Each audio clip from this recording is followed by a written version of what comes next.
I pledge allegiance to the flag of the United States of America and to the republic for which it stands, one nation, under God, indivisible, with liberty and justice for all. Roll call, please. Land. Here. Gelman. Here. Chasm. Here. Corn. Here. Underwood. Here. Approval of the agenda, is there a motion? So moved. Support. Favor? Aye. Is there a conflict of interest on anything? None. Public comment. Well, I think we'd have public comments, so could you read the rules, please? Any person may make an advanced appointment with the board regarding road commission topics for a regular or special meeting in accordance with the Open Meetings Act. If an appointment is made, the topic will be an agenda item. The following applies to public comments. Please state his or her name and address. Topic must be relevant to the road commission. Individuals are allowed to speak once for up to 3 minutes, any single topic, which may be extended by the chair. A group addressing the board requires a designated spokesperson who may speak up to 10 minutes, and the board will not act on any item from the public that is not on the agenda. I have a question. I don't have an appointment, but Chuck Horn told me to come. Now's your time to, Okay, now's your time. okay. My name is Suzanne Weiss, and I was the organizer of getting the roads paved at Blue Star subdivision. It is considered the worst road in the township. It has been for years. Last May of 21, I called the road commission and I said, who do I speak to about getting roads paved? And I was totally shocked when the lady said to me, we don't do roads. So I went to the township and Chuck Horn immediately came out and he goes, yes, here's indeed the worst street in the township. So we went through the process. We got the 25 signatures.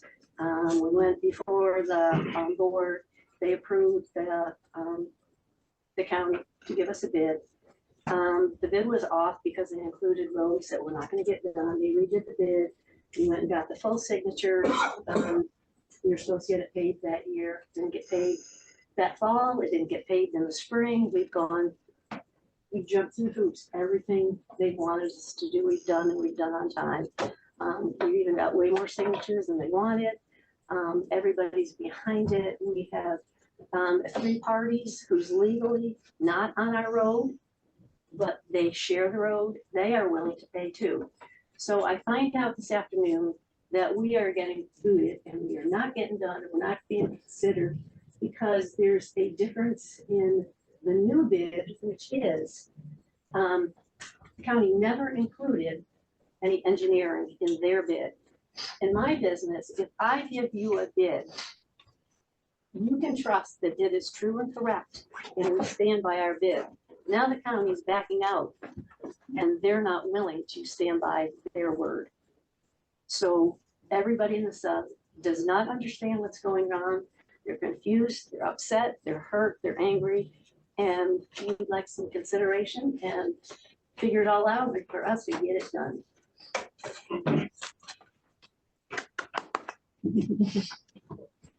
We're with her.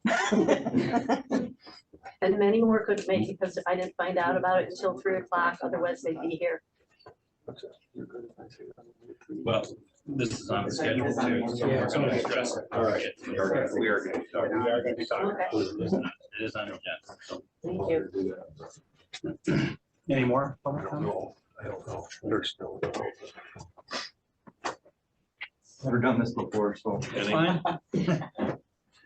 Tell us who you are and your I'm address. Dennis Beck. I live in Garfield Township. I live at 3617 Country Club Drive. But I'm one of the 3. Matt here's with me. We're one of the 3 that are on the back part that aren't a part of this, but we've offered to contribute along.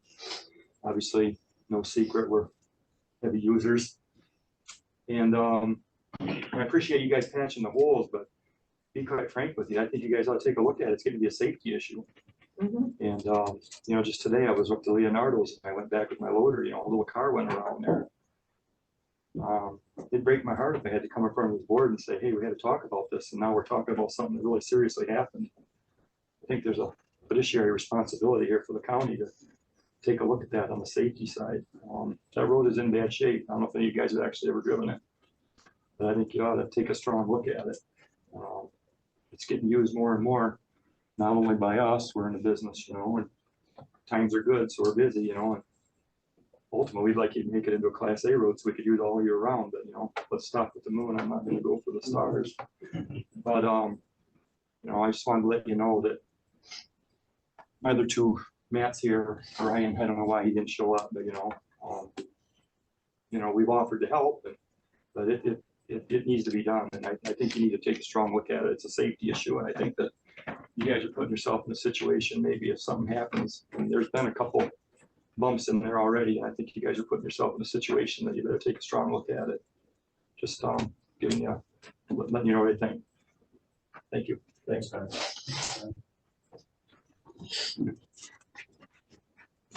We got a May I say something? Yeah, any comment? Anybody can speak if they want.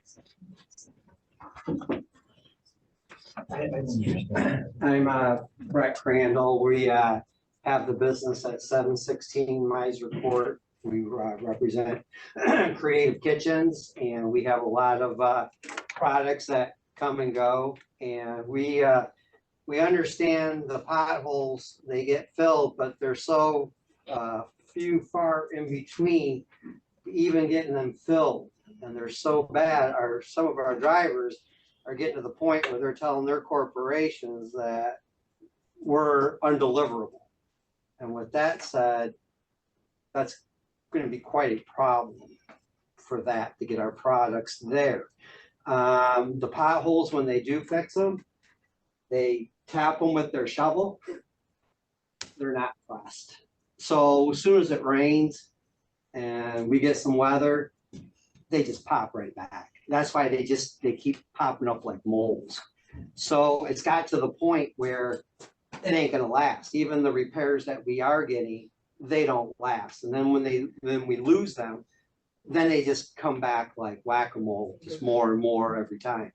So anyways, and it's taken a long time in between getting them filled, you know, for the service. So that's creating a lot of problems. So our drivers' big concern is when these potholes are getting big, and you'll go out there and you can see how big they're getting, it can be very damaging to their semi trucks. And it's just not serviceable. And the 7.5 hours, you know, that they put into it, you know, and with that said, I'm just not, it's just not acceptable. You know, we do pay our taxes. Even if you didn't pay for them, I would like to think that we would get you know, I mean, the guys do the best they can, but I would think we would get a little bit better of the job, because there's a lot of people that do pay a lot of taxes in that area. So anyways, I hope that we can find a way to resolve this, to get this fixed, because it's really important for our businesses, just like it would be for your businesses, you know. So with that said, I appreciate you giving me a moment to explain our outlook on that, you know, as a business perspective as well. Thank you. Any other public comment? Seeing none, we'll go to the consent calendar. The consent calendar is used to expedite business by grouping non-controversial items together without discussion. Request by any person present to remove any item from the consent calendar for full discussion as an agenda item are automatically respected. The action noted in parentheses of all items remaining on the consent calendar are approved by a single commission action adopting the consent calendar. The manager recommends the following items be adopted: 1, minutes; 2, payroll; 3, accounts payable; 4, financial reports; and 5, communications. Mr. Chairman, I would like to remove number 3. All right. Anyone else have a? I'll make the motion to approve the consent calendar minus item number 3. Support. We're spending money, so Kylie. Gilman, Yes. Chasm, Yes. Horn, Yes. Lehman, Yes. Underwood. Yes. Now we'll go down to accounts payable, item number 3. So I have a question on the accounts payable regarding the phone reimbursement. I guess my first question is, what is our policy in terms of who is reimbursed for phone expenses? Is it every employee? No. Okay. No. We reimburse people based on the need to contact them outside of work hours, or the need to contact them when they are out in the field and needing to talk to them specifically about items. There are 3 different levels of reimbursement, and those levels are built based on what is the amount of usage they are actually doing. So the lowest level is people that we're just talking to. We're not asking them to use their phone as a Wi-Fi hotspot at all. And we are very, very low usage. So they have the lowest reimbursement. The next step up are people that are out in the field that are in routine contact with either contractors or us back here in the office, or wherever they may have contacts that they need to meet. And we're also expecting them to use their phones at limited times if they cannot get to something and they need to transmit something back from their laptop.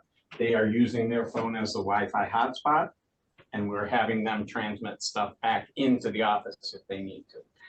The highest group are the ones that use their phone all the time, and they're continuously on the phone for different things. So when you start looking at the people that are continuously in contact with citizens, they're expected to answer their phone pretty much 24 hours a day. They're using their phone anytime they need a wireless hotspot. We aren't giving them a wireless hotspot to use. We're saying you are responsible for 100% of the cost. And the reimbursement dollar amount is based on the fact that they provide the phone and they're responsible for the phone. So if the phone breaks, it's not on the road commission to replace it. It's on them to replace it.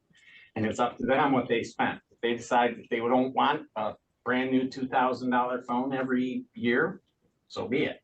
But the phone has to be working and has to be in good shape so that we can always make contact with them. So the 3 levels of reimbursement, as I see it, are the lowest is $60, then it's $85, and then the highest is $110. Correct. How are those rates established? Are they established pursuant to board decision? That was established before I was here, and they have not changed at all since I have been here. Okay, so when it was established, was that pursuant to board action? It was because what happened at the time, and I go back to the discussion I had with a former board member, when we talked about this, he had said that the problem was, at one point, the road commission supplied phones to everybody that needed a phone. And the problem is they were breaking phones. And so we were continuously buying new phones. So the board decided that instead of being responsible for all these phones and trying to make sure that everybody had this working phone, and then you'd have certain people that were breaking them routinely, that we would give them this allotment, and that allotment would cover 100%. The road commission is not responsible for their contract. It's not responsible for what level of service they have, but they do have to be able to do what we have said within that reimbursement, which is, you know, if you're on the top level, you have to have a phone that can handle being a hotspot for wherever you are, no matter what's going on. And you said it's need-based, so who determines the different levels of need? Pretty much it was set down, and then when new types of employees have come in, I've looked at it based on that description that was given by the board. And I say, okay, this is where that person falls in based on the need. And they are closest to these people, because it was set up originally with a couple of people in the front office that would have a phone that needed to be contacted. And then you had your engineering technicians, and then you had your managers that were always on the phone and always using their things. And so based on that, that's how we look at it. And what the description was, we sit down, and Heather and I have sat down with every new employee that comes in that's maybe not in the same, that wasn't originally listed. And we say, okay, they're effectively doing the same job as these 3 people. So this is what their reimbursement level is. And I understand the people on the field, obviously, they need phone. I understand some of the department heads would need phones, especially, you know, people in finance and fleet.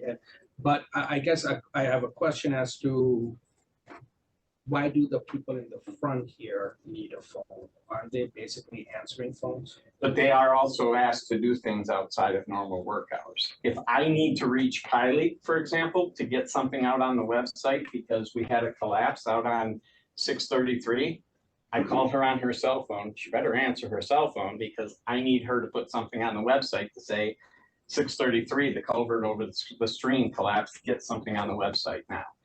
And they are the lowest of the reimbursement, but we are doing something because we are asking them also, when we have people out in the field that are the foreman, often they will call them direct or text them for information or send photos back to their phones so that they can see what's going on and then get those moved into some of our press releases or whatever else needs to happen. So they're in contact with a lot of people by text also. These rates, 110, 85, I'm specific. Does it depend upon what your actual plan rate is? For example, No. I have Verizon and my plan rate per month is like $86. So if I have a $86 Verizon plan, but I qualify at the $110 rate, I'm still getting the $110 reimbursement? You are, because you are also then responsible when your phone dies to replace that phone. So that covers your phone replacement as well as your plan. But I would need to replace that phone regardless because I'm also using it for personal use. But if you are using it, that's what they decided at the time was that this would cover them buying the phone that they would be using for road commission responsibility. And that's why those rates were set. Mr. Chairman, I think that we as a board should review that policy and see whether it needs to be revisited and modified to, because I don't know how long, Brad said it's before his Yeah, time, so it's been a few Funny you years. should mention this because I mentioned it like not in a meeting. And do we know how the county handles their cell phones? I believe all the deputies have cell phones. I think the county cell phones. I do not know if they, It's not necessarily, Not necessarily. Okay. but there is an allowance, but I couldn't say what the dollar amount is, and it depends on the department. So, okay, yeah, we can review this. Yeah. Thank you. That's with that. You are a member of the policy Yeah. committee. I mean, it's a lot of work to be done, I think. Well, yeah, but Yeah. I mean, we were working on a Including- certain policy, but this would add that to our Add that. docket. I mean, it may be better to just buy them. Yeah, we'll have to One explore that contract. option, but and like I said, this was, I mean, it's hard, I can't ask Bill Mauser his Right. opinion, but Carl was involved with it too.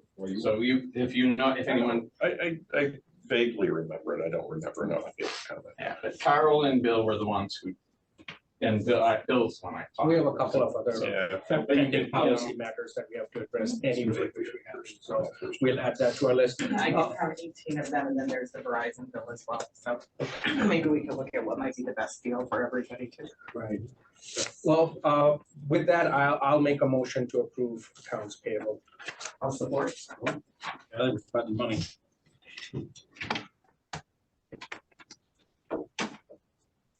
Haslam, Yes. Horn, Yes. Lehman, Yes. Gilman, Yes. Underwood. Yes. Reports. Okay, obviously, we had the meeting on Saturday. We already had some follow-ups with some of the townships, and we are ready to get these thumb drives. We've now got them all ready to go to get out to the rest of the townships that were not able to make it. And commissioners. And the commissioners, county commissioners will get one too. In fact, we can give one to Scott here before he leaves if he's wants to see it then. Oh, he's gonna watch it tonight, It'll put you to sleep. after he sat through it all Saturday. I don't think I'll be watching it tonight, you know. So, but yeah, we did get a lot of good feedback from it. We have also had some other things come through. Hyder and I went out to meet with Long Lake Township, and while we were there talking about Straight Road and East Long Lake, I had a chance to talk to Ron, and he was pretty impressed with the presentation because he learned a lot about the history that he had no idea about. And so I think it was very good as far as getting the history out, but then also talking about these corridors, I think it went very well, and we've got some very interested parties. We met this morning with East Bay, and there are some concerns that they have for their areas, and they want to make sure that we are all putting our heads together to address these issues. So I think it went quite well. And other than that, I think I will wait till the very end to see if there's any questions. We got a lot to go through for these individual items. And I can go back. So I guess I'll wait until the end for the questions then, because I do have questions on the staff report, but we can get through the agenda and then address them during the manager's comment. Is that how you want to do it? Yeah, so we can keep moving forward. Okay, all right, then I'll reserve my questions. All right, so then we're gonna have questions. Then, commissioners updates. Anybody have a commissioners update? We should probably move on to Blue Star Drive, and we could maybe do that at the end. We can do that at the end, yeah. I'm just gonna talk about the conference. Yeah. Okay, let's talk For about, sure. let's move on to Blue Star Drive. Brad, what happened? Okay, this was sent out to bid. The original estimate for the engineer came in at $366,261.30. And 100% of that cost is the responsibility of the SAD. The SAD is responsible per policy for all construction costs. So when it comes out and we get a bid, if it exceeds that amount by more than 10%, then the township has to go back to their residents to see if they still wish to pursue it. We estimated at 366. It came in with a bid of 410,215. The issue that occurred is that somebody within the township assumed that we were paying 25% of construction costs. But when we updated the policy and we had the township meeting with all the township supervisors, we were changing the policy. And so we said the 25% is typically very close to what it costs us to do the actual work and the design and the management of the contract and everything else, plus paying for testing. And we said, as a board, we agreed that this would be the way we would do it. The road commission eats all the soft costs. So everything about making the bids, getting the bids out, and getting the testing done, we take care of. Whatever that bid price is that comes in from the contractor that we accept as the low bid is the responsibility of the SAD. And that's the way it has been since the policy was changed. And I believe Jason, you were on that when we were working this through. We went through this whole thing. So right now, the bid that came in from Elmer's Crane and Dozer came in at $410,215. And that is what the cost would be without modification to what's going to be done out there. Actually, three of us were here when we were talking about this. Okay. Ellen, Joe, and myself. And yes, we did that. So we engineered, we've designed this, and I have a question with regard to that. Goes back to this. So $22,000 of the closest bid cost is in curb and gutter. Is it necessary to have curbs along Blue Star? Is that necessary? I'm gonna leave that to the engineer. Well, no, and the reason I asked that is because, and even coming here, I was looking at Hammond, it's like, why do we have curbs on Hammond? Why are there curbs on Hammond? Did that add to our cost? I'm sure it added to our cost. Why are we doing that to ourselves? We're increasing the cost of doing business. I get it, maybe it makes it neater and controls the environment, but you know what? Maybe we need to start looking at that as just an additional cost. Okay, especially in rural type areas. So 22,000 we could shave right now, assuming that that doesn't adjust the bid in other ways. They don't have it, and it might even lower their mobilization costs for that matter. Well, no, I mean, if you got to set up for curbing, right? I mean, it's a cost. The other road. The other question I have is on the temporary traffic control. The engineer's estimate is $12,000, $12,500 less than what the closest bid came to. Is that You know, I see Mullen matched, it actually beat the engineer's estimate on that. Is that as a result of prevailing wage? And I speak to this as a, things have been changing in Lansing. Do we have state money that's being involved here? Okay, I just wanted to make sure because I know that that's going to be an issue going forward, that Lansing knows how to make our jobs more expensive and they're gonna try to do so. So, you know, mobilization is considerably higher. Yeah. And theoretically, Elmer's is, or not mobilization, temporary traffic control, I'm sorry. Temporary traffic control is considerably higher. And I'm just wondering, you know, they can do a pretty quick job. I mean, I don't understand. But, and I think Alan's coming to the same thing is, A lot of that is catch-all costs. They don't know what else to do with specific costs. Okay. And you, at times in mobilization, it will go in, the catch-all costs will go into mobilization. But we have a mobilization max, which they both add. Right. Usually on a state job, I And think, they matched. I think that's 10% of the bid though. Okay. Wayne, right, on a state job. Correct. So here it's 15,000, it's 3% of the bid or 3.5% of the I bid. mentioned. So I'm asking, I'm just saying that the contractors would have put potentially those other soft costs that they don't know what to do with Into the mobilization. I think here they So that were, wouldn't go down anyway. I Okay. think they would have just put it in the mobilization had they been allowed to do more. So can I ask, my specific question is, at the bid price, less the curb, are the people, I used to own property on Blue Star over there. It's horrible. Yeah, it is. Have they, will they approve it at the cost of the 388? They're paying 100% at the 366. If we take the 410 and if you get rid of the curb at this 390, will, you guys does have, that match with what you were told in the special assessment district? This is the bid that we got, and it says $350,000. And if they paved when this was out and there was plenty of time to do it, that's all we would have had to pay. What's the date on that one? August 2nd. And that was after we've been working with them.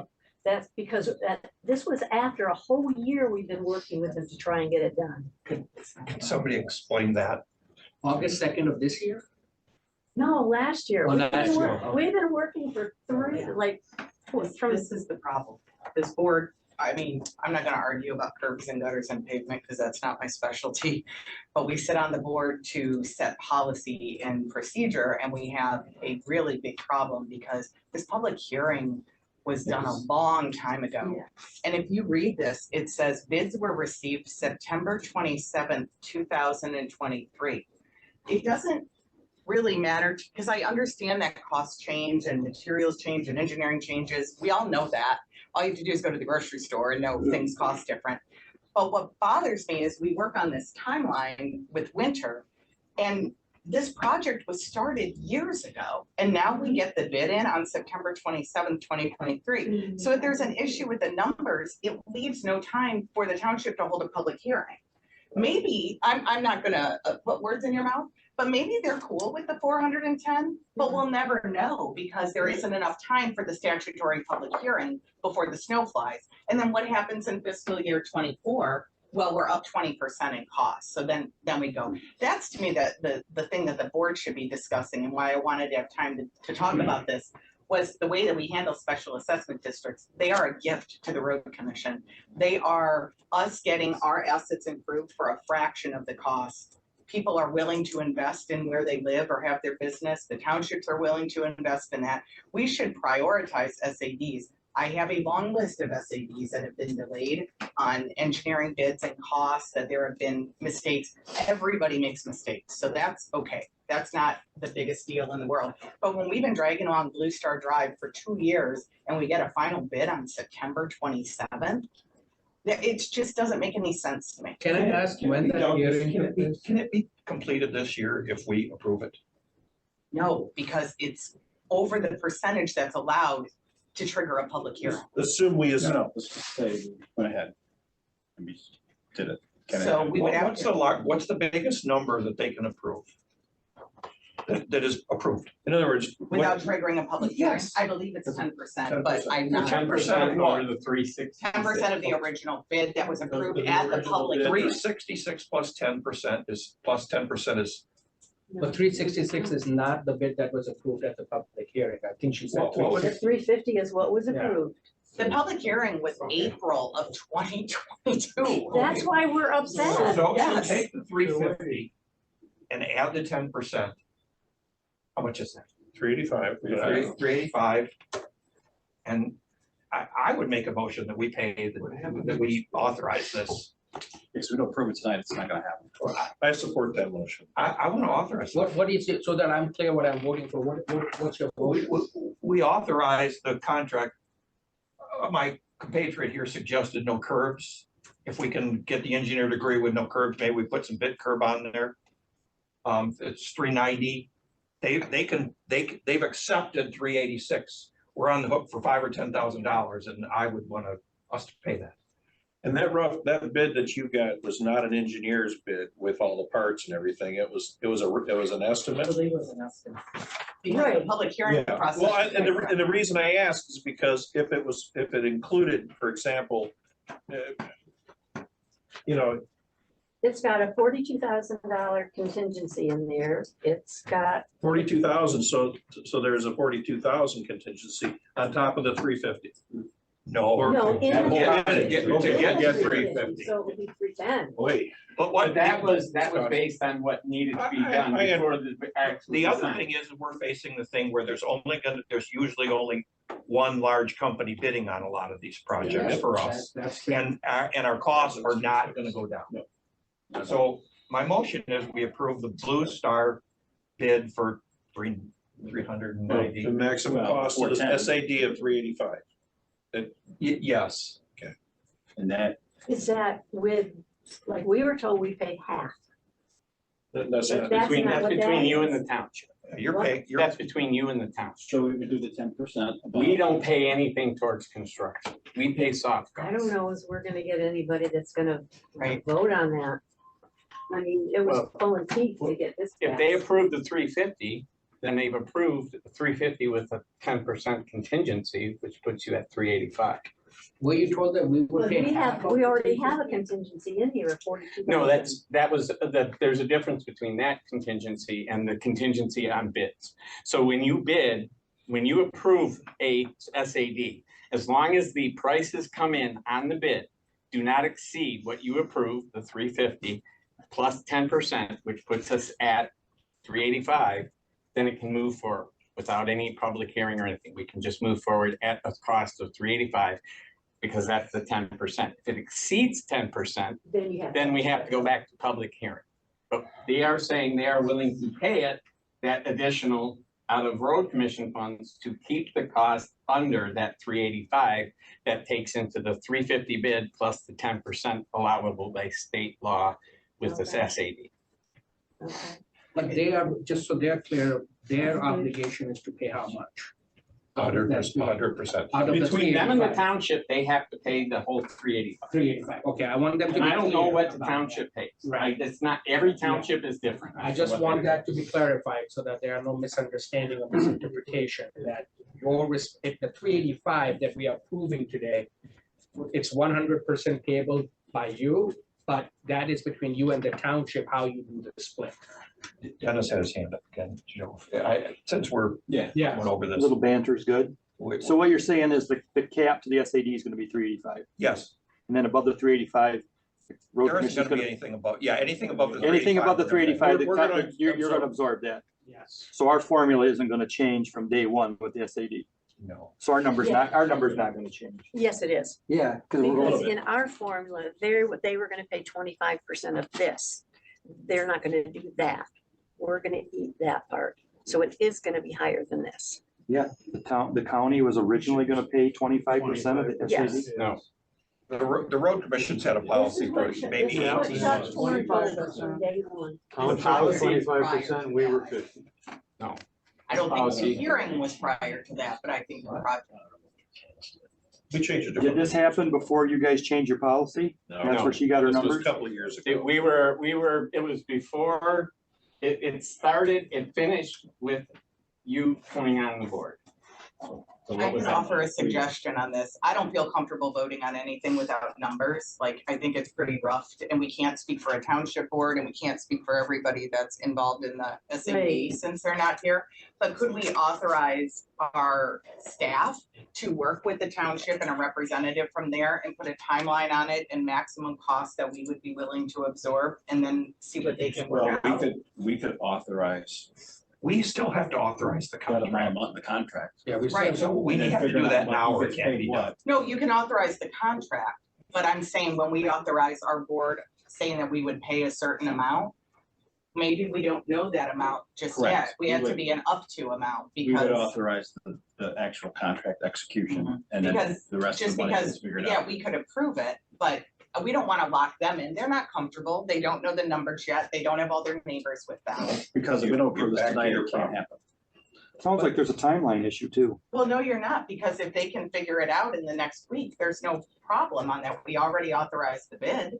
But they shouldn't have to agree to something that they don't know what their number Well, we is. wouldn't start construction till the township The gives township us is the gonna okay. say, okay, Right. after we approve Right, it. that's So what I'm we saying. approve the 390 or the 385, and anything over 385 will, we will. Before, You have to approve the 411 because we are going to have to sign the contract and then do an immediate addendum to it and a change order to it to drop down and eliminate those quantities. But their limit is still 385. But their limit is 385, yes. That's But then below we've the already limit. talked to Elmer's and they're willing to drop out the curb and drop out a couple other things. What other thing were they gonna drop out, Jim? I'm sorry. They had talked about taking out some of the driveway culverts, but Chuck had told me that we didn't want to eliminate those. So that's when we decided to remove the curb. Okay, so we'll eliminate the curb, but they were okay with eliminating Yes, this. they were. So we can eliminate the curb and then basically, but we have to approve the contract for what came in on the bid, and then we will immediately I don't do want a to change order before it actually goes. Your motion is sufficient. My motion is, we approve the contract with Elmer's for 410, 215.75, more or less, With a cap, with a cap to the special assessment district of 385,000. I support that. And so then they can go talk with the township and get comfortable with numbers and see if it's something that works for you. And if it doesn't, then you're not in any worse shape than we would have been had we not. We're not gonna hold you up. Right, we are not gonna hold you up now. Leads me to the question, do we know when Elmer's is gonna get to this? They've indicated to me that they can get to it this year, but their prices are good through next spring. But do they wanna wait either? I mean, if we can get it this. I know that road's garbage. I mean, That's terrible. But It to is. do it right, you know, another plowing season, it might as well be a dirt road. Yep, yes. Gravel. it will be. Is it built to our typical standard of 2 and 1.5? No, it was built as a. No, I don't, now, are we gonna do it at 2 and 1.5? Jim or Wayne? Yes. So can that be a class A road for the people in back who are paying even though they're not obligated? Can we designate that? I don't think it would meet. We'd have to look at that to see, for the pavement design to see if it met. It's got crush and shape and we're adding additional ag to be blended in with the existing wedging that's out there now. It's, basically disintegrating, but will contribute to an ag base that will then be capped with good high performance asphalt. How many inches? 3.5. 3.5.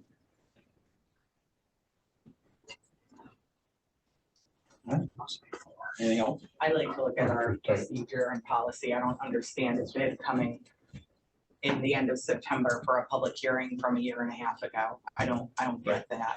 Yeah, I guess that's fine. my question, but I guess that's what we Work on were. that. So we have a motion. We're spending money. Any additional questions? Horn, Yes. Lehman, Yes. Gilman, Yes. Chasm, Yes. Underwood. Yes. Thank you. Any further additional questions? Before we move on? All right. The good news is you're on track, so it's moving forward, so. So it's approved at the 385. Her bid was at the 350. So with that being said, we're still on the hook with the township for 50% of 385 instead of the 350. Is that correct? Right, so I'm gonna get with Amy DeHaan and figure out what the pricing will be, and Yep. like, I'll do that immediately. And then that extra 15, that extra money, that for the 35,000 will have to be divided up between. Which one, you got 25,000, it should. Yep. Yep. So in reality, we don't have, we're just stuck. It's either we take it or we get nothing. So I don't know how we can, not. So if that's the case, if we can get everybody to agree, if they can do it, let's let them, What if somebody refuses? We don't have enough votes. then we don't have enough votes. Then, yep. We've done what we need to do. Yeah. You have to talk with the township. Yeah. Well, thank you guys very much. You did do what you needed to do, and we appreciate it. We appreciate all your extra input. Thank you. Yeah. But I appreciate you noting though, the 2 years it took to get to this point. We're gonna acknowledge that. Yeah, and I appreciate that because. See you then. Nice to see you guys. Have fun. All right.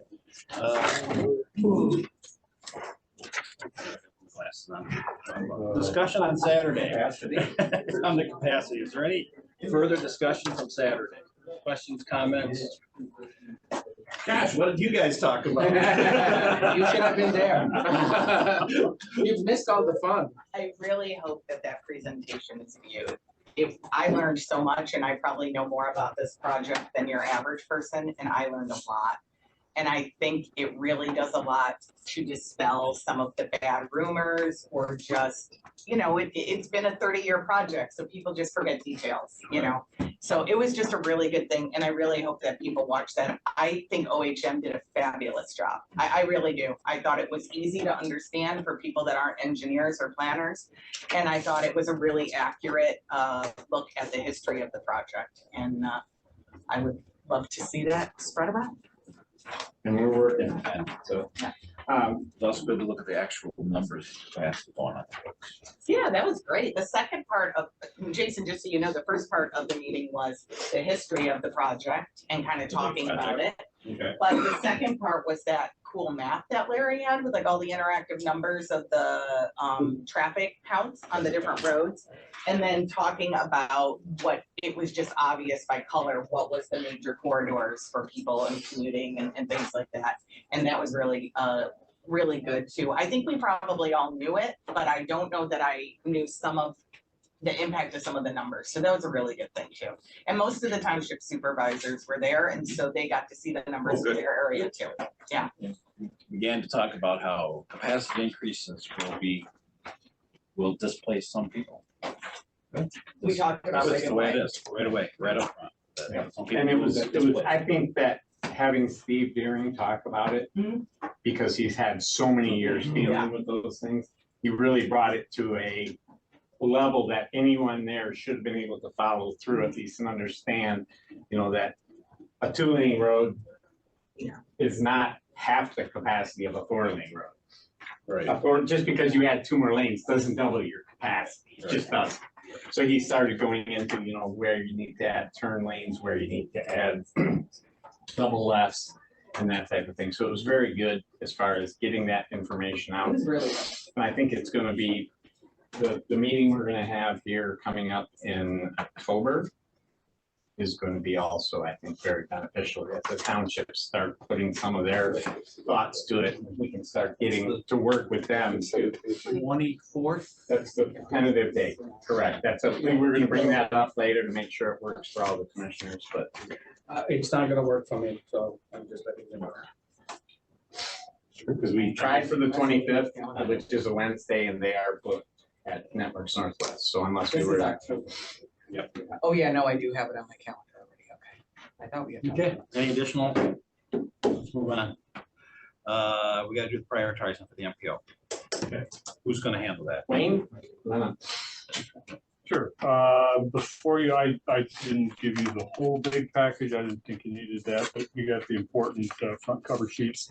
So we have we've got 3 different projects identified here, kind of based on what we think that if the city of Traverse City puts forth their project that was previously approved with the small urban program, and if they don't make any changes to it, that we would be submitting in projects to try to fill up the rest of the funding, or take up the rest of that. We got 3 projects here. The first one at $1 million is Cass Road from Hartman to South Airport. That project was previously approved as 2 separate projects in the small urban program for 25 and 26. That is, as I say, is $1 million. Would involve a full crush and shape, a widening to a 3-lane roadway with center left turn lane. And we would have to look a little bit closer at it as to whether we'd be doing shoulders or doing concrete curb and gutter in order to control and contain that footprint out there. This would have been a project that would have been as part of the drain project a couple years ago. Right, Ultimately got radically changed and reduced, and the road part did not come out of it. So that is trying to kind of stay with that commitment that we still want to go forward with and rebuild that road out there. The second project is Cass Road, and this would be from just west of the Boardman River, Cass Road over the Boardman River, northerly up to Hartman Road intersection. This would also be a crush and shape of the existing 2 lanes, replacing with 2 lanes, but then having the 5-foot paved shoulders up through there in order to kind of meet with our policies for complete streets. That is estimated at $833,000. And then the last one we have would be coming in at approximately $739,200. This would be for a mill and fill of the existing Hammond Road from Keystone Road north up here to, or east up to Lafreniere, and would also address a section of road that where we know we have either bad materials and springs, water table, or just dealing with a large clay pocket down there.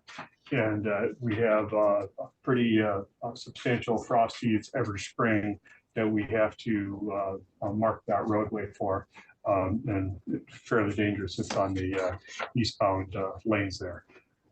And this would address a full excavation and including subgrade underdrain in order to intercept that spring water from coming up. And if anybody hasn't driven it, it's, just coming up here from the signal, as you come up that hill, there's so much water under there that as it freezes, it becomes like a washboard effect, but the washboard is sometimes 6 to 8 to 10 inches high in some areas. And we routinely post it for reduced speeds because of the fact that it's heaving.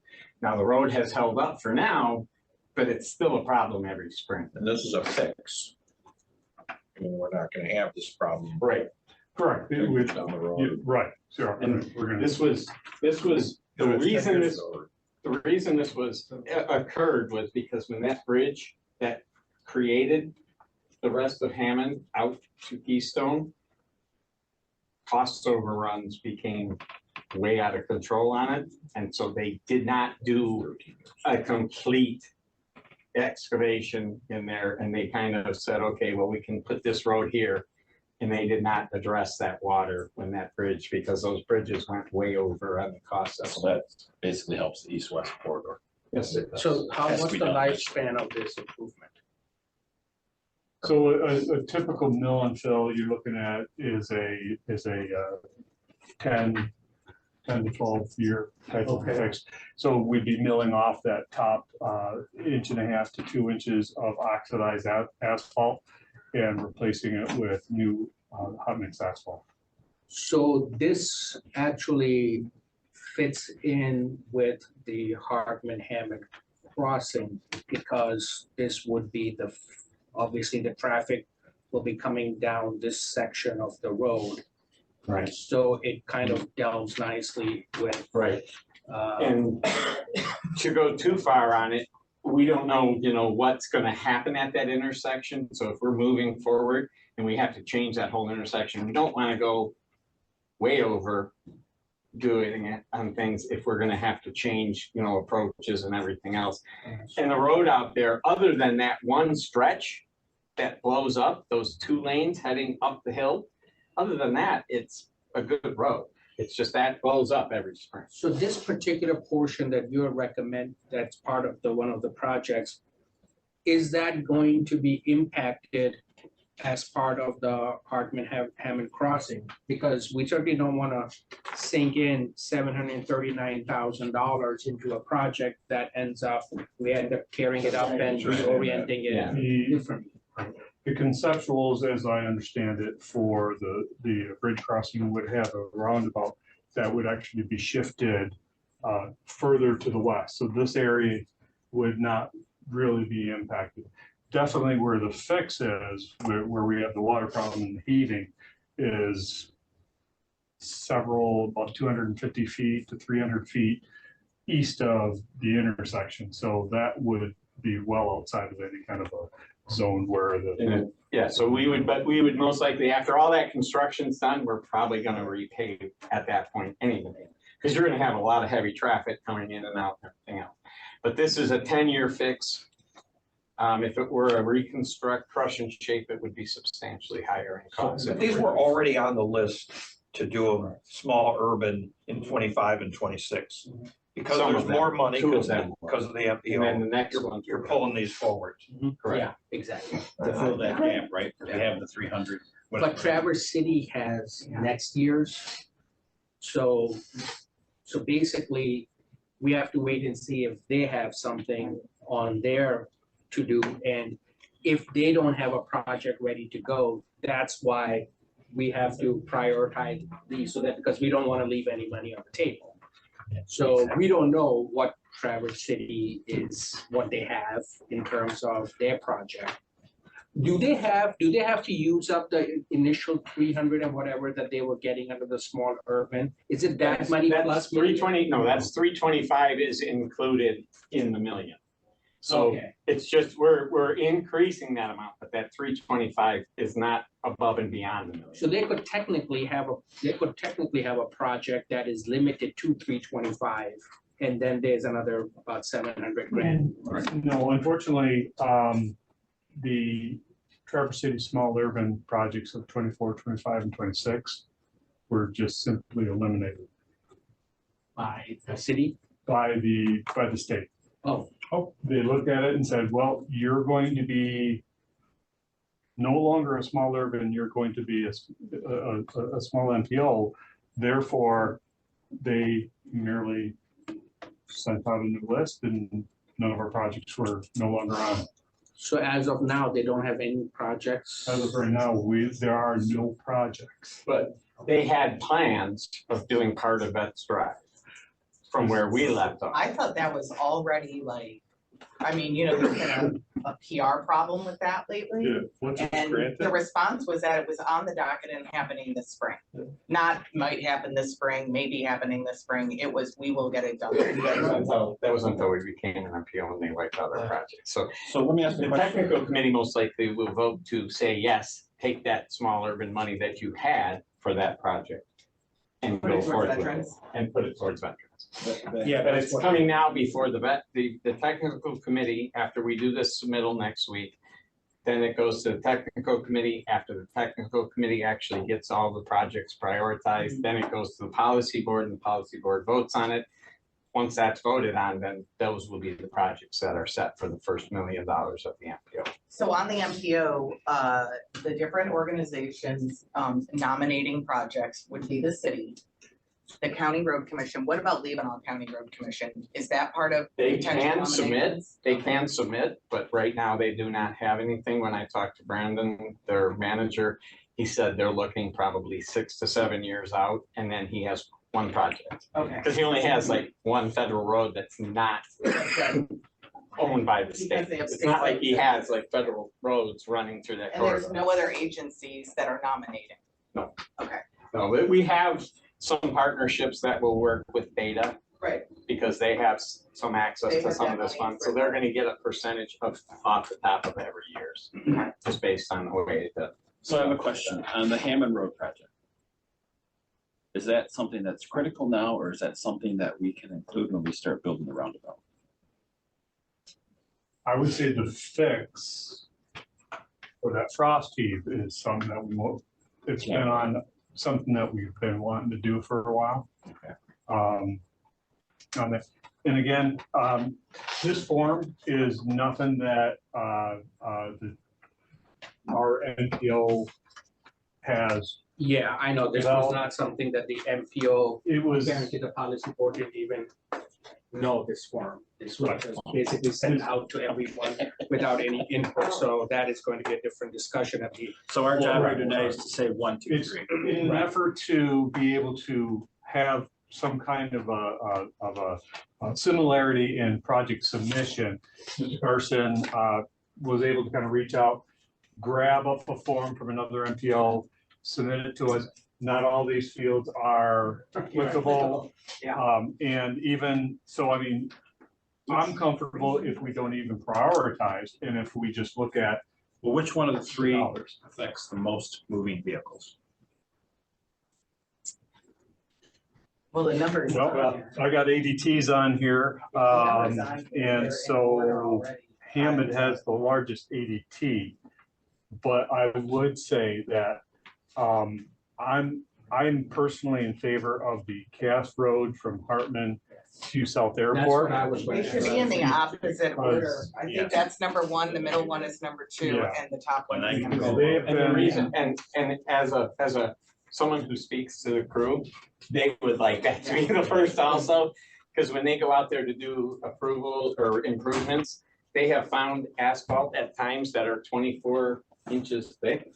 Because they were just continuously patching and filling and it needs work. Well, and it has the lowest Pacer rating. Right. It also, the last year of improvement was 2003.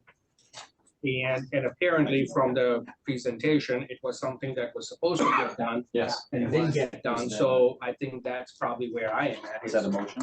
Yeah, I'll make the motion to prioritize the projects for the MPO in the order of Cass Road, Hartman to South Airport, Cass Road, Boardman River to Hartman, and finally Hammond, Keystone to Lafreniere. Support. Now, this will satisfy the $1 million threshold, right? Yeah. Okay. Well, yeah. Even the ones that are less? Well, the one project is maybe that. The one is, but the Yeah. other 2. Yeah, We but got the to total, fill to get. but the total $1 pot million. is 1 million. All right. Any further discussion? We're not really spending any money. No, No, we're well, oh, I said No, voice vote. these have to be transmitted by Monday. No, I think this is, if something was on your list, you brought the list forward, we think the list is All right. great, good. Thanks. All those in favor? Aye. Motion carries. Strategic plan? Going back to the strategic plan here, when we went through this, there were several items that were said that we needed to have board involvement in. So as we look through goal 1, there is board involvement in all but one of them. What I kind of did is say, okay, if the whole board is kind of involved, then I just said board, but if it was something that we did not need necessarily the whole thing, I did put on that list that I presented to you, just a board member to start, and then we would take it to the whole board as we move forward. Because I don't think we want to try and discuss every little detail in a meeting, because it would take forever to go through, but then we would bring them forth as we start talking about them, and I just need somebody that we can make contact with to start the discussion on implementation of the strategic planning initiatives. And there's a lot of them that involve board. Is it like a committee you're thinking? I'm thinking, I don't care if it's one person, two person, obviously no more than two, Right, but we right. need some input so that we can start talking about, for example, developing the annual report. What do we want to see in an annual report? Right. Maintaining commissioner assignment to townships, that's 100% you guys. We aren't worried about that. Establishing procedures to communicate development plans for road projects, standards and rules. So these are things that, you know, we want to make sure that we are talking to somebody on the board so that as we flesh this whole plan out and all of these objectives out, at least somebody on the board has had their voice in on it. And then when we come back after we've had that and we've come to something that the board member or members agrees on, then we'll talk it to the whole board, say this is kind of where we think it should So do be. you need a motion from the board? I just need somebody for each of these. I would like to, we have this committee format Right. that we established, and the policy committee is the only thing. I think you should put these on a list of what the existing committees are, the standing committees that we haven't even met, the construction committee, for example. Done it well. And use those. Trust me to sit down and work with that list and figure out who's gonna do what. That'd be great. Okay. I think that's a good idea. That's fine. Yeah, I think it should be two, Joe. I'm with you. It should be two of us. It'll be two. And we'll figure out what makes those subcommittees and we'll. All right. Perfect, that's all I need, so I can keep moving forward on. All right, that's, Thank you. well, that was quick, good. The next one is the appointment. By the way, we're gonna meet one of our strategic goals here on 2B. Take leadership in the role of metropolitan planning organization in urban area. So I'd like to this, make a motion to approve Hyder Chasm as the primary voting member and the managing director as the alternate voting member for the MPO committee board. support. Any discussion? All those in favor? Aye. Motion carries. I'd like to make a motion to go into closed session for the purposes of a discussion of attorney-client communication regarding a non-union issue. Support. Yes. All those in favor? Roll call. Roll call, sorry. Lehman, Yes. Gilman, Yes. Chasm, Yes. Horn, Yes. Underwood. Yes. And this will be the board Yes, it's communicating with the attorney. So, Do you need me then or not? Okay, perfect. I'm gonna step in here real quick before we.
been Larry, trying to find Find candy candy? and. Maybe that's what it was. Policy that you wanted for Karen.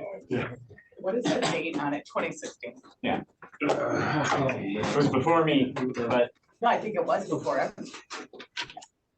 right, so I can read here. Is there a motion? My phone in. Oh, I left it in my car. under your. No, I'll check my car before. Motion to come out of closed. All in favor? Aye. Aye. All right, Mr. Chair, I make a motion to authorize our attorney to proceed as discussed in closed session. I'll support. All those in favor? Aye. Aye. Okay. Manager's comments, questions for the manager. Yeah, I'm trying to get my computer to start. All right, Um, somebody else have something then? I forgot. my computer. To us while we were. yes, I just put it on your seat. So one of the questions off the top of my head, I remember it was, so the Paradise Township approved the easement, utility easement. And then what was pending was, the Village of Kingsley, the agreement with the Village of Kingsley to connect Yes. to the utilities. And it says here that we have received the agreement, it's being reviewed, and then we will be attending the Village of Kingsley. I just want to get the update on where we are on that. So that came to us maybe a couple days ago. We have looked over it and it makes sense to us. We need to have our attorney look at it at this point to make sure there are no other issues. But otherwise, it seems pretty straightforward. It's very similar to the agreements that I used in previously in Elk Rapids. And it's basically says that, you know, the rates that we're going to be authorized for and the maximums of what we can discharge. So we are going to sit at their meeting, which will be coming up here. Caitlin, the manager of Kingsley, will have all the information to her board, and then we're going to go to that next meeting, and we're going to sit there, and if they have any questions, we'll answer any questions. And when is that meeting, do you know? I don't know. Is it like in next month? Yeah, it's like in the next 2 weeks, maybe 2.5 weeks, So beginning of the month. okay. I know that. So we will, before that meeting, will we have, if we have any comments on that agreement, would we be submitting those to the village beforehand? Yeah. So that the village has a chance to review those comments from us, if any? Right, yeah, and I don't see, like I said, I didn't see anything that stuck out. I just want to have Carrie take a quick look at it. So what's the next step? If the village has already approved it, will it come to us then for? No, this is just, once they approve it, then they can take that approval, Grand Traverse Construction, with Gosling Zubek to apply for the permits Okay. to attach. Because So, we still have to have the permits to get the connection under US 31 or M13, sorry, to be connected on the other side for some of it, and then the water and everything. so the expectation is that the village would approve that agreement at the next meeting? Yes. And then we will continue moving forward with it. And the permits should only take a couple of weeks because we've done all the preliminary work with Eagle for that. All right, we got under the engineering report, so this would be for Wayne, for state and federal aid projects. Can you give an update on the Diamond Park Road, Oak Bridge? It says there was a follow-up meeting in mid-September. Where are we with that? So there was a follow-up utility meeting, just confirming with the utilities that their time-wise are going to be able to move their facilities in time for a springtime construction. So plans are near completion to be submitted into MDOT. And then we will await them to determine at what point in time that they will be running through their spec and estimates and getting it to advertisement. And the question on Pikener Road Bridge over Boardman, it says that the application was submitted to the Northern Regional Bridge Council for review and scoring. Can you just tell us what that is, what that means? Yes, so the local bridge program is they take all the local agency bridges. It's broken up into different regions. Each application that is submitted is scored by other, there's three other entities, that local agencies that do the scoring. So NDOT, all they're doing is facilitating the administration of it. The scoring is done by other local agencies. And it's the cleanest process that was developed. So our bridges go in, our bridge applications go in, they run through a scoring process on those. Any bridge that is estimated that is going to exceed 50% of that region's allocation is deemed a large bridge. So the North region only receives a little over $1 million. So Beitner Road Bridge is classified as a large bridge.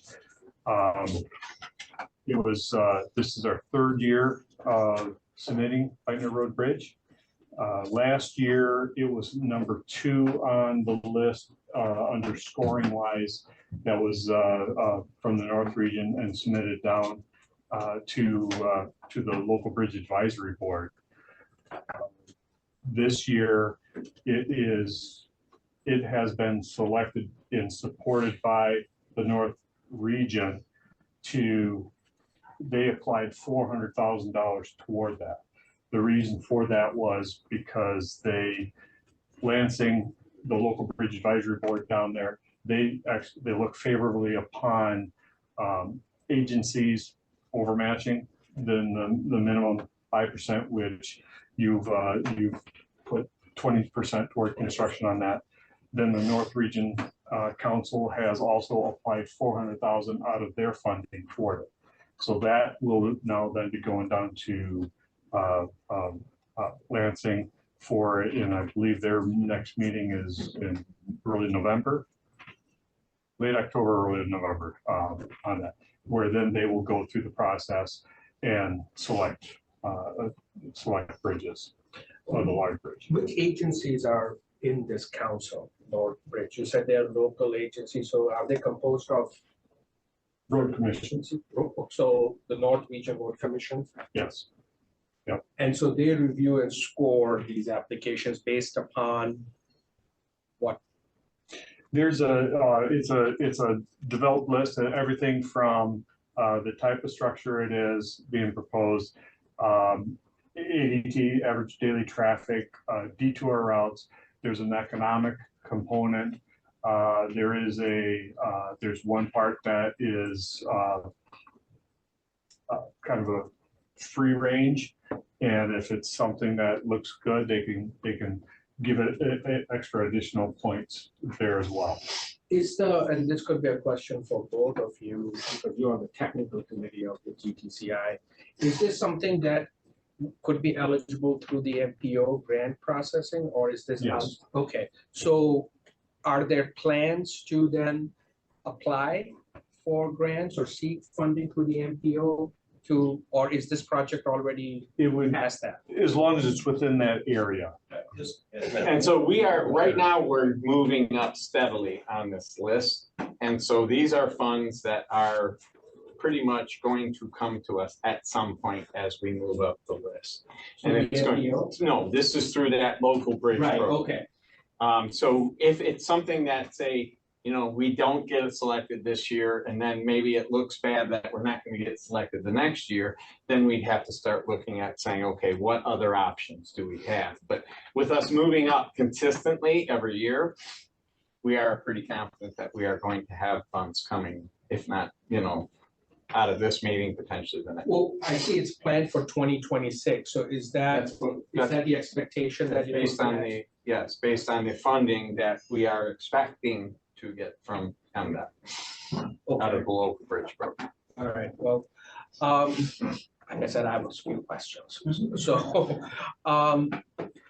the project at the intersection of Silver Lake Road and South Airport Road, I just wanted, it's not more of a question, but a confirmation for the public out there, and especially the residents that are in that area, especially in Brunson Place. I want to make sure that that Brunson Road Place, after that project is completed, is going to get repaved, or Part of it will be. which part? Going up the hill to the limits of where we affected it due to construction. Okay, so, Anything that we were on and damaged will be repaired okay, as part of the project. okay, But the whole road right, needs to be addressed. So the area that we weren't on, we aren't planning on doing it. but we will But whatever we repave. damaged, we will be on. And I've already talked to Derek about that. And we've got the materials and everything set to go. And we have a rough estimate, and it's what that's actually gonna cost based on the current expectations. Because I don't know if other commissioners received communication, but we did receive communication from some residents on Brunson Place saying that their road has deteriorated quite a bit because of the heavy equipment, and I wanted to make sure. Yes, that at and I this did, meeting- I did respond, when Joe forwarded that to me, I then responded to the citizen directly, right afterwards, to And- let her know that, yes, we are going to repair what we damaged. But it is not a complete resurfacing, because it goes all the way up around the corner and back down. And I also talked to her about the fact that she has concerns that she couldn't get in and out. But we've only been blocking one access point. We've never blocked both access points to Brunson Place. And if there ever is an ambulance that needs to get through, we find a way to get them in immediately. So we move construction traffic, even if they're driving through something that's gonna cost us more. If there's an ambulance coming, we're gonna get them in immediately. Last question is on Scoot and the problems on the west end. It seems like that, I know that in the previous meeting, we discussed it, that there were compatibility issues and Scoot was trying to come up with the new software. It seems like that whatever we are trying to do is not working. And it says over here that the Scoot team is going to visit in late summer and early fall, and are we talking about in 2024? No, we are still actively working on fixing the little bit that's bad. It is improved already. The problem is you have such a high traffic volume on such a limited stretch of road. No matter what you do to the signals, you're going to have a Which stretch backup. are we talking about? In front of the high school in that area. So that is, so the cell mode problems that we have been having on the west side, are they limited to that area outside the, by West Senior High? Or are they elsewhere? There's several different locations on those. Can you tell us what those are? I couldn't tell you off the top of my head. No, I'm sorry. I can get that information though for you, which ones that we are having issues with. And that's something that our IT has been working on, as well as the team that with Scoop. So my concern is that I've been on this board for over a year now, and consistently that part of the county, we have had issues with Scoot, and I'm assuming we paid for this, right? I mean, all this technology that has not worked in over a year, at least since I've been on the board. So at what point what steps are we taking with the company to either get our money back or do something? I mean, We are working through solutions with them as to how to get it fixed. how long does it take? I mean, It's a problem with the access points with the cell phones. We're working on trying to find a better solution. The ideal solution is you connect to a fiber optic network and run fiber optic between each of the signals, so they're all talking to each other. We just don't have that kind of funding available. They're having problems with cell phones up here. The towers can't handle the people who are here, and that's actually a discussion that even all the carriers are talking about. So I guess that No begs. matter no Right, matter what system we get in here, if we don't have the communication, it's not gonna work for us. so that begs the question is that if were these problems not identified before installing Scoot They've in gotten that worse in the area? last year, honestly. But the problems, I mean, like I said, I've been on this board since July, and on every report, it shows up that it's not working. And at some point, why were these problems not made identified before installing Scoot in this area. The problem did not exist when we put the plan together. We had reasonably good service all the time at these locations. Right now, you don't have that. There are areas all over this county right now that you are dropping service that have great service, but the network is not handled. So the other option we have, and we are working to, through all these things is, like I say, connect each of them.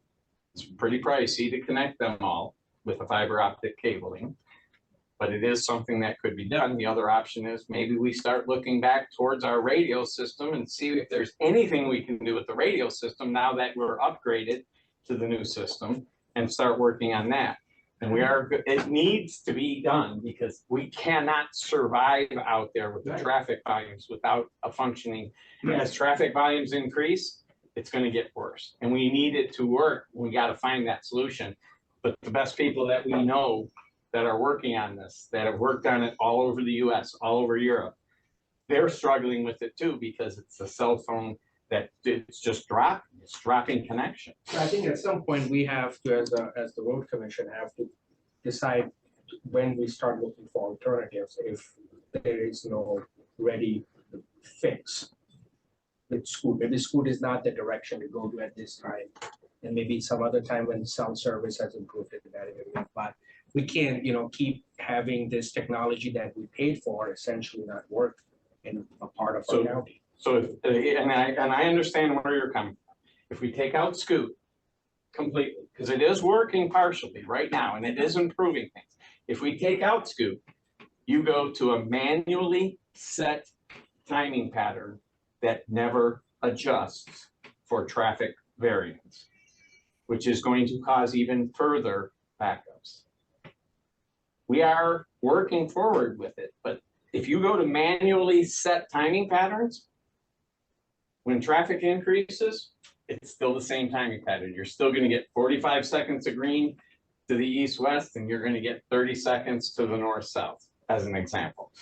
And that's going to be what you set for the entire corridor is going to be based on that amount of time. So whether the entire corridor is on a 2-minute cycle maximum, or it's on a 1.5-minute cycle, you have to fit your timing patterns for every single intersection within that area to be a multiple of that. So you're going to have several intersections that don't neatly fit into that maximum, that you're going to have to give more time to the green for that side leg, or not enough time to that leg on the side leg, and you're going to have more backups because. But you also mentioned something about the radio, so that. So yeah, so we're still looking at many options here to try and find it. And when we have, if we can do it with the radios, that will be the way we go. But if we can't, then we have to start looking at other options. When is also the school team expected to be here? Do you have a time frame? I know they've been working on it continuously, so. Part of the challenge is when they have some small breaks, because they're either out in California area or maybe Dallas, is they'd love to be able to kind of remote in to those, but with that cellular break, they are able to communicate over there to it. So We don't have cell signal, we can zoom into some places, I mean, they're dedicated to wanting to get this fixed. And if this communication part can get fixed, then they're gonna jump us back up to kind of front of the line to get back here to get those finished up. I have no further questions, Mr. Chairman. Thank you. I did want to piggyback on what Hyder said. I sent an email to Wayne and Brad and Jay September 13th. The Lafreniere light went down and there was a big hullabaloo on social media. 911, Grand Traverse 911 is a great resource because a lot of people follow it and they always post when a light is down. And so I asked that maybe we could have some kind of coordination with the central dispatch that they would be able to put why a light is down rather than have it turn into this big long discussion about how all our lights suck and they're always broke and everything's terrible. And Wayne did respond right away and let me know that it had to do with the shifting of the light from a free running signal which you guys had touched on briefly at the Saturday meeting, that there was a problem that they had identified with the timing of the lights. And then we were also talking about switching into operating with Scoop for the South Airport corridor. So maybe talking about that. And then they passed it on to Greg Bird, and Greg Bird passed it on to Jason Torrey, who very much wants to be in the loop with this. And I think we could create a really effective communications channel that doesn't cost us a dime, because we can piggyback on Grand Traverse 911's like success of getting information out. So our employees, when they go out to a light that's down anyways, you know, just making sure that what they're doing or how long it could take or why it happened could be communicated to dispatch, and that could be put out, because they're gonna put out the traffic light out anyways, because it creates a problem in rush hour. And so, you know, that could be part of the Scoot issue that you talked about, but then also Wayne had touched on this timing issue or so I just wanted to point that out, since obviously I wouldn't loop everybody in, but that they did all respond, and Greg and Jason would love to get more communication loops with us to kind of get that all out to everybody. I don't know that the light being down is as much of a problem as the light being down again is a problem, if we can explain why. It was not down. Right, but they don't know that, and central dispatch put up that it was down. Yes. Yeah. So basically, in the night, Scoot shuts down, and we let them be free flowing lights. They do sensor detection. That's how the lights turn at night. So what happens is at 6 o'clock in the morning, when Scoot boots up, you have to let it adjust to that corridor timing pattern, so that everybody is running on a 2-minute cycle or a 2.5-minute cycle. So yes, there are times in the morning that people are going to be stuck waiting for 2 minutes potentially, when nobody's coming on the other side as the system boots up.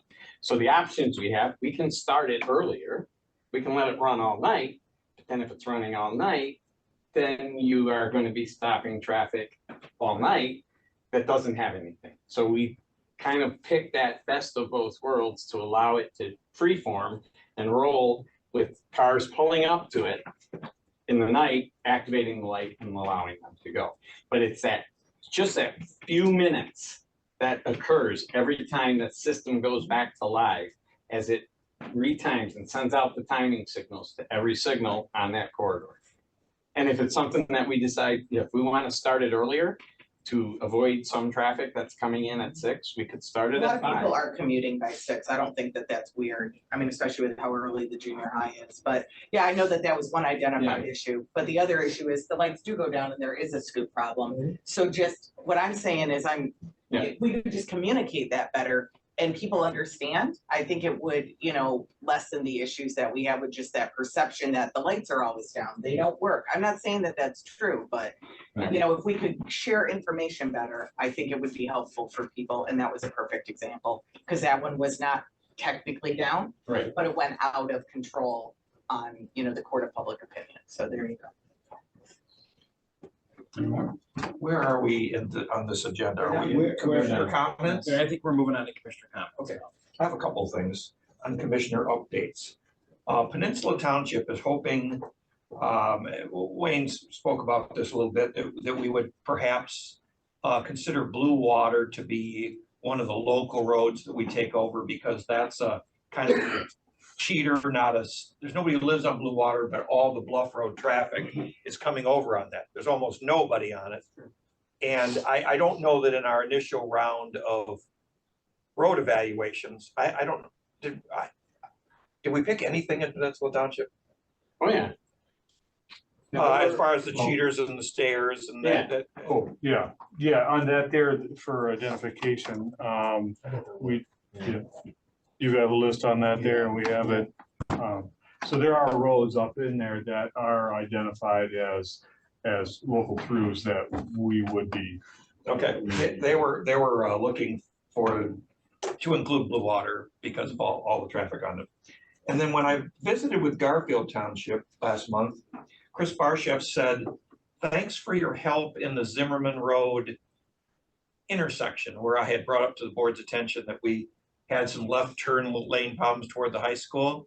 And we bannered about at our board meeting something. He acted like we did something. And if we did, we talked about it. Well,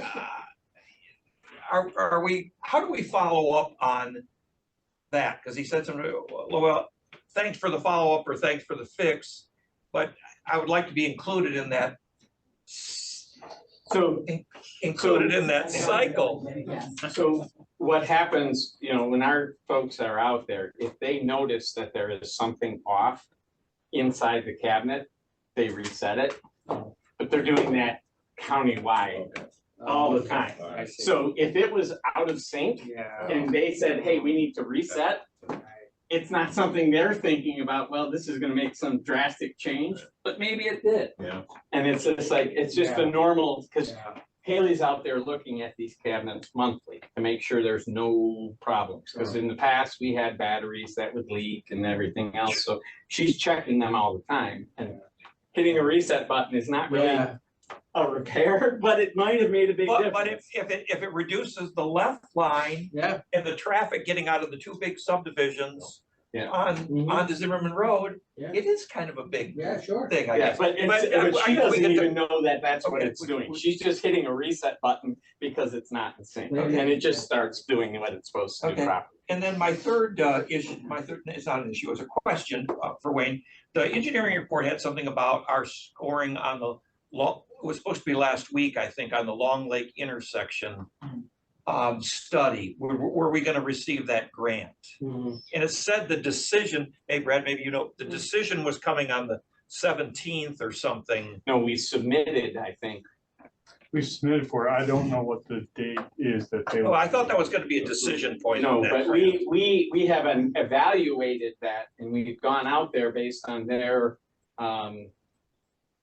road safety analysis that they did a couple of years ago. And Hyder and I met with both Ron and their planner, which I cannot. Leslie, sorry, I'm sorry.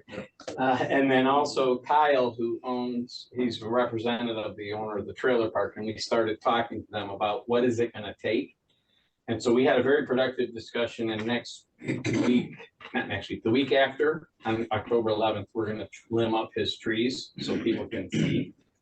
And while they're out there, they're gonna also look at the entrance to the park that Ron brought up to see if there's anything we can do to bring trees up there to have better visibility also. But what you're talking about is that the application was submitted on August 27th, and in here it says we anticipate a decision no later than 60 days. So I know you had said probably by December, so. Yeah, for sure, we'll have 100% for sure by then. If it's a unique situation, and if we are eligible for that design money, 35,000. that's sort of, that's not the end of the world. It'd be good to get going on something that's unusual and is a persistent problem on the west side. And when we met with the guy there from the trailer park, he was very receptive to making changes, and he's really had no real issue with us moving some things around. And he said he'll get those trailers moved when we're ready to move them, if not sooner, and he'll make sure that everything that we need, we can work through quickly with them to actually move forward on the improvement of that intersection. That's all I had, Mr. Chairman. Thank you. I touched on it earlier about the curbs on Hammond, and that was actually one of my driving in kind of thoughts, and just, when we're engineering and designing the roads, maybe we as a board need to kind of be a little more proactive and step in and say, this is the direction we want to go. We don't want to spend as much money so we can have a number of curb cuts necessarily. A wider apron, of course, is always preferable, so people can pull off safely and whatnot. But when you have a curb, it's just not as easy, And I think it's particularly in the rural environments. Why do we have curbs in a rural environment? It just doesn't make any sense. I understand it's a corridor and we're trying to limit the number of, egress and ingress and all that. So there's that.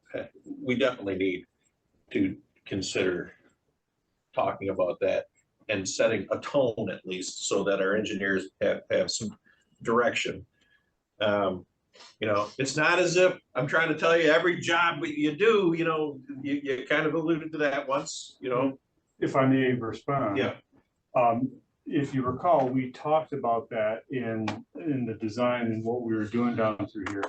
So what we were able to do was expand the road to a 5-lane to have a center left turn lane consistently down there, and do that within the existing footprint by utilizing concrete curb and gutters and spillways.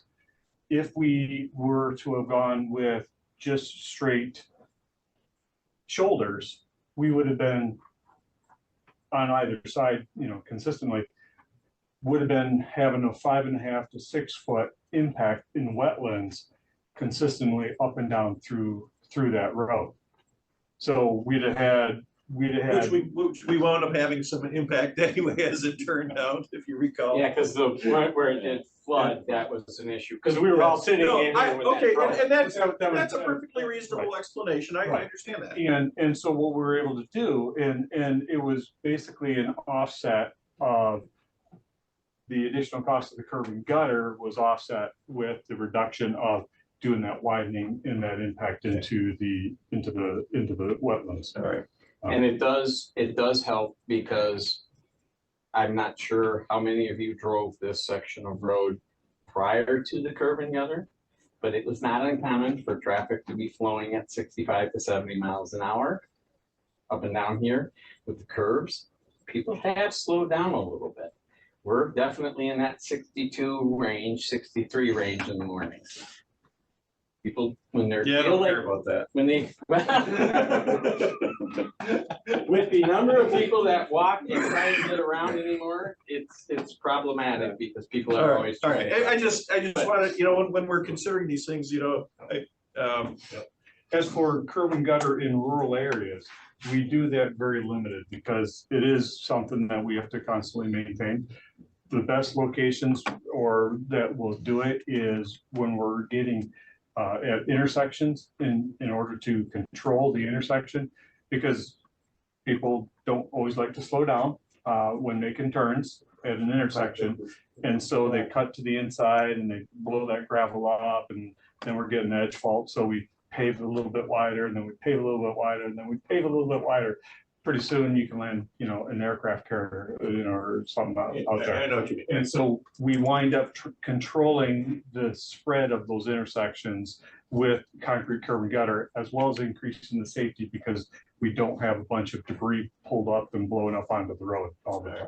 Yeah, and it's very, very, very limited out in the. I did want to touch on the county commission meeting you guys were at the time.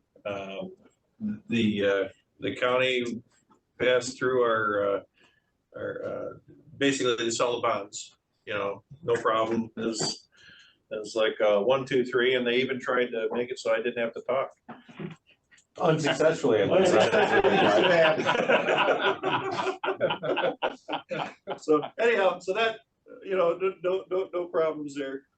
I do have one issue that I'm not sure how to approach this. You've all probably, I know you've all probably, or at least in the email chain, have received an email from a employee 457. Yeah, yes, Okay. yes. All right. Yes. A couple things, you know, I want to take this seriously. I want to take this kind of stuff seriously.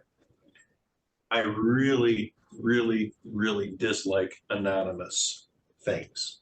Okay. As far as I'm concerned, you know, though it may not be good policy, if the employees have something to say and they can't say it to management, and it is about management, they should approach at least one of us and just say it. And honestly, as far as that goes, there are whistleblower things as far as that goes. If in this case it would require whistleblower protection, it is you all have seen the email, and I'm not going to bring it up here right now what the content is, but I'd prefer that somebody reach out to us directly, because we're not going and saying, hey, you know, management, you've got a problem employee. That's not what we're, you know, as far as I'm concerned, we're here for for that kind of stuff and, because if there's no way that they can go up through the chain of command at all, there's, they have to have some kind of outlet. There has to be some way. So as far as I'm concerned, as a matter of consensus, I think we should all be clear. We're not gonna go narking on an employee who has a concern. Absolutely. Okay, a legitimate concern.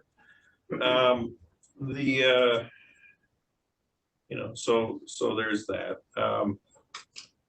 I'm not second guessing my decision that this is related to, okay? Mhm. I don't think there's necessary, but I understand the concern that is there, okay? Other than that, I really don't have anything else. I'll just add to that Jason's point is that it also makes it difficult to respond, not knowing who you're talking to. Yeah. I mean, it could be anyone. It could be someone who's not even an employee, who's Correct. claiming that it's an employee. And the second part of that is the subject matter of that email. We were aware of it.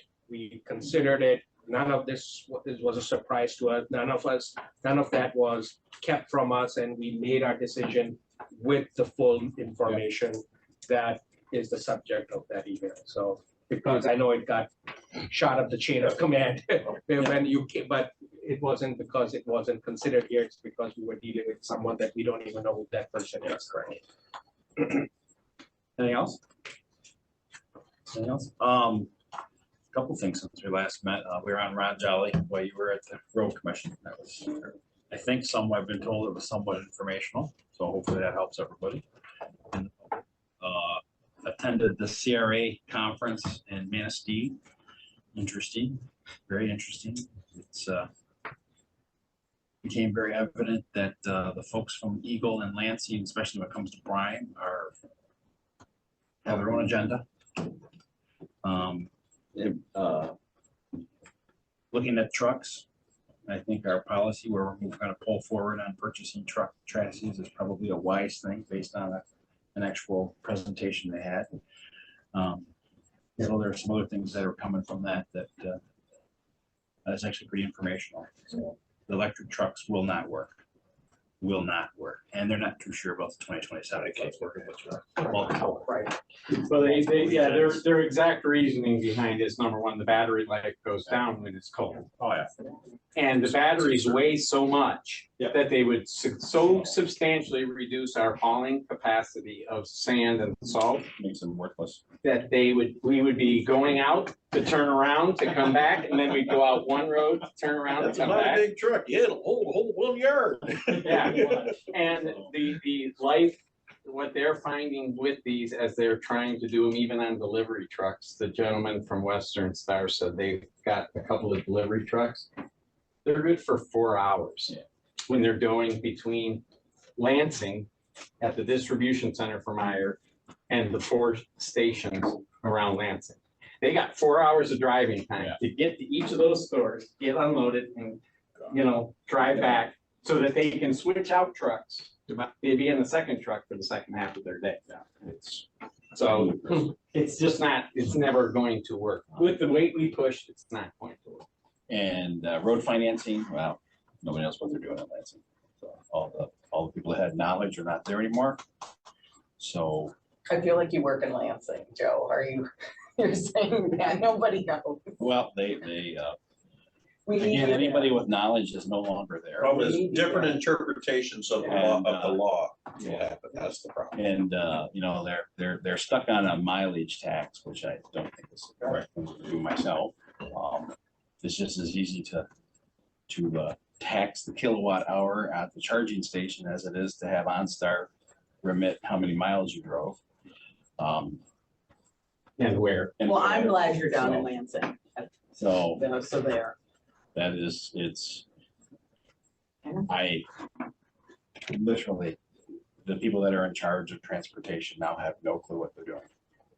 So that's my take on it.